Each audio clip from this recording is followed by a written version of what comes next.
ગઢડા ગામે શૌચાલય કૌભાંડ. ગઢડા ગામે સરપંચ અને માજી સરપંચના એક જ પરિવારે એસબીએમ સ્કીમમાં શૌચાલયનો 4 વખત લાભ લીધો છે, જેમાં દેવજીભાઈ માજી સરપંચના માતાના નામે હાલ ચાલુ સરપંચ જે માજી સરપંચના પુત્રવધુ થાય તેનું નવી યાદીમાં સર્વે કરીને નામ આવ્યું કે આ ચાલુ સરપંચના ઘેર શૌચાલય નહીં. ગજબની સિસ્ટમ છે સરકારમાં. બીજા એક ભાઈના નામે એક જ રાશન કાર્ડમાં અલગ અલગ નામ થઈ 6 જેટલા શૌચાલયનો લાભ લીધો છે. એવું કેવી રીતે બની શકે? આ લોકો ચાલાકીથી કૌભાંડ કરે છે, જે સિસ્ટમથી અજાણ છે અને સિસ્ટમની જાણકારી સાથે થાય છે તે એક શંકા ઉપજાવે છે. આ હજી શરૂઆત છે. શૌચાલય કૌભાંડ બહુ મોટું અને વિસ્તૃત છે. ધીમે ધીમે સર્ચ કરીને પબ્લિક સામે મૂકવાનો પ્રયત્ન કરીશું. રિપોર્ટર અશોકભાઈ મકવાણા, ન્યૂઝ 7 ઇન્ડિયા. નમસ્કાર સાથી મિત્રો, મારું નામ સોળીયા કિશોરભાઈ અજણભાઈ, ગામ ગઢડા, તાલુકો મૂળી. આજે હું તમને બે મુદ્દા પર એક વાત કરવા માટે આજે આ વિડીયો બનાવ્યો છે. તો વિડીયો બનાવવાનું એક કારણ છે કે અમારા ગામની અંદર, ગઢડા ગામની અંદર શૌચાલયનું બહુ મોટું કૌભાંડ થયું છે. એમાં અગાઉ એક વખત 187 નામ શૌચાલય બાબતે આવ્યા અને એ 187 લોકોને શૌચાલય બની ગયા.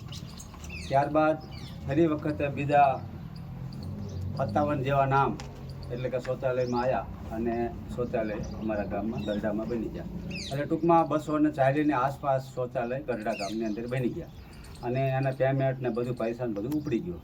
તો વાત એ છે કે સરકારની ગાઈડલાઈન મુજબ, સરકારના નિયમ મુજબ આ શૌચાલય એવા વ્યક્તિને બની શકે કે જેનું રેશન કાર્ડ અલગ હોય. એટલે કે મારું પરિવાર છે ને મારે એક રેશન કાર્ડ છે, તો એમાં એક શૌચાલય બની શકે.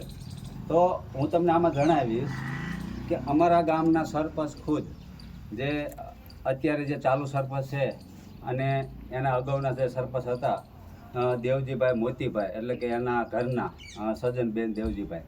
તો દેવજીભાઈનું જે રેશન કાર્ડ નંબર છે 10-800-629-84-7-48, આ એનો રેશન કાર્ડ નંબર છે. હવે એ રેશન કાર્ડની અંદર આજે મારા પાસે જે છે આખું શૌચાલયનું લિસ્ટ છે. આ બધું લિસ્ટ છે અને આ લિસ્ટની અંદર નામ છે. એમાં ક્રમાંક 24 નંબર ઉપર એનો જે આઈડી નંબર છે, એનો આઈડી નંબર છે જે બાથરૂમ બન્યું હોય એનો, તો 98-745-987 દેવજીભાઈ મોતીભાઈ નામનું બનેલું છે. ત્યારબાદ 151 નંબરે એનો આઈડી નંબર છે 98-750-921 સોળીમિયા દેવજીભાઈ મોતીભાઈ.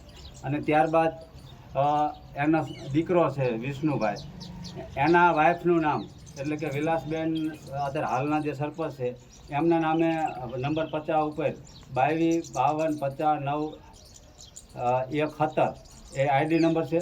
અને એમના મમ્મી એટલે કે સોળીમિયા રતનબેન મોતીભાઈ. તો આ સોળીમિયા રતનબેન છે એમનો એકનો એક દીકરો દેવજીભાઈ છે અને દેવજીભાઈનો દીકરો એકને એક વિષ્ણુભાઈ છે. તો ઘર તો એક જ થયું. રેશન કાર્ડ એક અલગ અલગ છે પણ એક ઘરમાં 4 બન્યા. એમાં 49 નંબર ઉપર 19, 50, 70, 25, 80 એટલે એક ઘરમાં 4 બન્યા. ત્યારબાદ એક બીજું એવું ઘર છે, આ લિસ્ટમાં જ નામ છે, આમાં મારું કાંઈ બનાવેલું છે નહીં. તો એમાં છે રામાનુજ બળદેવ મોહનદાસ, એમના નામનું આ રેશન કાર્ડ છે. અને રેશન કાર્ડમાં કુલ નાનો દીકરો થઈ અને 7 સભ્ય છે, કુલ 7. અને આ દેવજીભાઈ મોતીભાઈનું રેશન કાર્ડ છે. સોળીમિયા દેવજીભાઈ, સોળીમિયા સજ્જનબેન અને સોળીમિયા વિષ્ણુભાઈ ને વિલાસબેન ને એક નાનો દીકરો છે. આ એમનો રેશન કાર્ડ નંબર છે. અને એમના ઘરમાં ટોટલ 5 સભ્ય છે, નાના દીકરા હોત થઈને. અને એમના ઘરે બાથરૂમ બન્યા 4, બરાબર.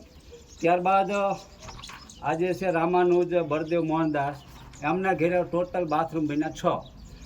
એક ઘરમાં 6 બાથરૂમ. કુલ નામ નાનો દીકરો હોતે થઈ 7 નામ છે અને બાથરૂમ ઘર 6 બન્યા. એનું 110 ક્રમાંક નંબર ઉપર છે 98-74-54-04 રામાનુજ જયેશ બળદેવદાસ.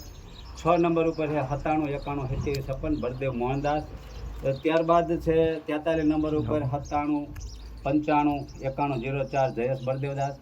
ત્યારબાદ છે 38 નંબર ઉપર 22-52-50-91-31 આઈડી નંબર છે અને રામાનુજ મધુબેન બળદેવદાસ. ત્યારબાદ 39 નંબર ઉપર 22-50-66-70 ને 27 સંજય બળદેવદાસ. અને ત્યારબાદ 40મા નંબર ઉપર 22 52 50 51 48 રામાનુજ સોનલબેન જયેશભાઈ. આ તમામ નામો આ લિસ્ટની અંદર છે અને આ એમનું રેશન કાર્ડ અને રેશન કાર્ડનો નંબર છે. તો આવી રીતે જે 244 જેવા બાથરૂમ ગઢડાની અંદર જે બનાવ્યા, એક બાથરૂમના 12,000 લેખે ગણીએ તો બહુ મોટો 20-30 લાખનો ભ્રષ્ટાચાર ગણવામાં આવે. અને આ એક થઈ બાથરૂમની વાત. તો મારી એક માંગ છે કે આ જે ટીડીઓ, તાલુકા વિકાસ અધિકારી અને જિલ્લા વિકાસ અધિકારી મોટા મોટા બણગા ઠોકે છે, મોટી મોટી વાતો કરે છે, તો એમની રહેમ નજર હેઠળ તલાટી, સરપંચ ને આ બધા મળીને આવડા મોટા ભ્રષ્ટાચાર કરતા હોય, બાથરૂમ ખાઈ જતા હોય, કાંઈ બાકી મેક્યું નથી, તો આવડા લોકો પર એક્શન કેમ નથી લેતા? એક્શન નહીં લેવાનું કારણ મારી પાસે એક બીજું પણ એક ઉદાહરણ છે અને હું આના પછી બીજી વાત કરીશ.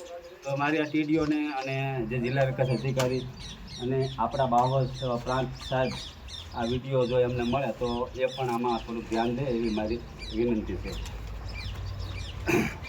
ત્યારબાદ આપણે 21/7/2025 આ જ્યાં હું ઊભો છું આ પંચાયત છે.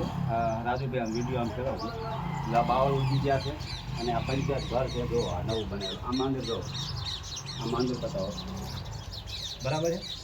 આ છે અમારા ગઢડા ગામની નવી પંચાયત ઘર, જે આનું કામ દોઢ વરા પહેલાં 18 લાખનું બજેટ હતું અને આમાં આ પંચાયતનું કામ ચાલુ થયું. તેમાં મેં આપણે મુખ્યમંત્રી સાહેબને એક અરજી કરી, ઓનલાઈન અરજી કરી અને એમાં આપણે જણાવવામાં આવ્યું હતું કે આ પંચાયતની અંદર જે બહારથી કોન્ટ્રાક્ટર કામ કરવા આવેલો હતો અને એ કોન્ટ્રાક્ટરે ગામના સરપંચને કીધું કે આમાં મારે જોબ કાર્ડમાં રોજગારી નાખવી પડશે, બરાબર છે. એટલે ગામના સરપંચે લાગતા વળગતા જે આ લોકોએ સહી કરી છે, આ લોકોએ આ લાગતા વળગતા ટોટલ 27 નામ, એટલે કે 27 વ્યક્તિ આ પંચાયતમાં કામ કરવા માટે આવ્યા. જોકે આયા કોઈ નથી, અહીંયા જે કામ કરવા આવ્યા એના વિડીયો, અહીંયા જે માલ બનાવતો હતો એના વિડીયો, અહીંયા મજૂરો જે બહારથી દાહોદ બાજુના હતા એનો વિડીયો, આ બધું મારા પાસે છે હાજર. તો આ પંચાયતમાં મેં સાહેબને અરજી કરી એટલે ટીડીઓ અને ટીડીઓના માણસો આ પંચાયતના જે 4 લાખ ખાવાના ભ્રષ્ટાચારમાં સામેલ હોય એવા લોકોને, જેને ભ્રષ્ટાચાર કરવામાં જેનો હાથ હોય એવા લોકોને બોલાયા, એટલે કે જેના જોબ કાર્ડ હાલતા હતા એને પંચાયતે બોલાવીને બધાની સહીઓ લેવામાં આવી. સહીઓ એવી રીતે લેવામાં આવી કે તમે પંચાયતમાં કામ કરવા ગયા હતા, તો એવલો ભાઈ તો હાથ પાડે, કેમ કે એને જેના ખાતામાં 15-20 હજાર કે 50 હજાર આવ્યા ને 10 હજાર મળ્યા એટલે તો હાથ પાડવાનો. આવી રીતે એમને હા પાડાવી પડાવી અને 27 લોકોને સહીઓ કરી મારી અરજીને દફતર કરવામાં આવી. તો ટીડીઓ સાહેબની ફરજ એ આવે કે એમને ગામમાં પંચરોજ કામ કરવું હોય તો બીજા લોકોનું કરવું જોઈએ, મને મળવું જોઈએ કે ભાઈ તમારી પાસે 100 રૂપિયા શું પુરાવા છે. તો આવી રીતે મને મળ્યા વગર આ અરજી મારી કાગળિયા ઉપર થપ્પો બનાવી દીધો. અને બીજું એ પણ કહું કે આમાં જે સહી કરનાર છે લોકો, જે સહી કરનાર લોકો છે એવા લોકો, આ જે સહી કરનાર લોકો છે ને એમના વિડીયો પણ મારા પાસે. મેં પૂછ્યું, મારા રીતે કીધું તમે પંચાયતમાં કામ કરવા ગયા હતા? તો કે ના, મેં કોઈ કામ કરવા નહોતા ગયા અને સરપંચ દ્વારા મને ફોન આવ્યો હતો કે તમારું જોબ કાર્ડ ચાલુ કરવાનું હોય, તમને તમારા ખાતામાં પૈસા આવે એટલે તમારે 200-500 રૂપિયા રાખવાના, બીજા મને પાછા દઈ દેવા. તો આ જે લેબરો જે ગામના જોબ કાર્ડ ધારકો હતા એમની પાસેથી આવેલા પૈસા અમારા ગામના સરપંચશ્રી દ્વારા આ પંચાયત બાબતના પૈસા ખવાઈ ગયા. કોન્ટ્રાક્ટરને 4 લાખ રૂપિયા ઓછા આવે એટલે સ્વાભાવિક છે કામ ખરાબ થવાનું. કામ ખરાબ થાય એટલે એને પૈસા કાંઈ વધે નહીં, તો વગર પૈસા મળ્યા તો અત્યારે દુનિયામાં કોણ કામ કરે. એવી રીતે આ પંચાયત હજી 1.5-2 વર્ષ થવા આવ્યા, હજી 2 હાલતમાં પડી છે. જો આ બાવળ ઉગી ગયા, જો આ બધી બાવળ ઉગી ગયા છે. તો આ અરજી બાબતે અને આ શૌચાલય બાબતે અમારા એક આગેવાન છે અશોકભાઈ મકવાણા, એમને થોડાક દી પહેલાં ટીડીઓ સાહેબને રજૂઆત કરી હતી. તો આ મારા સામે પુરાવા સાથે છે, આ પુરાવા સાથે જુઓ, આ રેશન કાર્ડ નંબર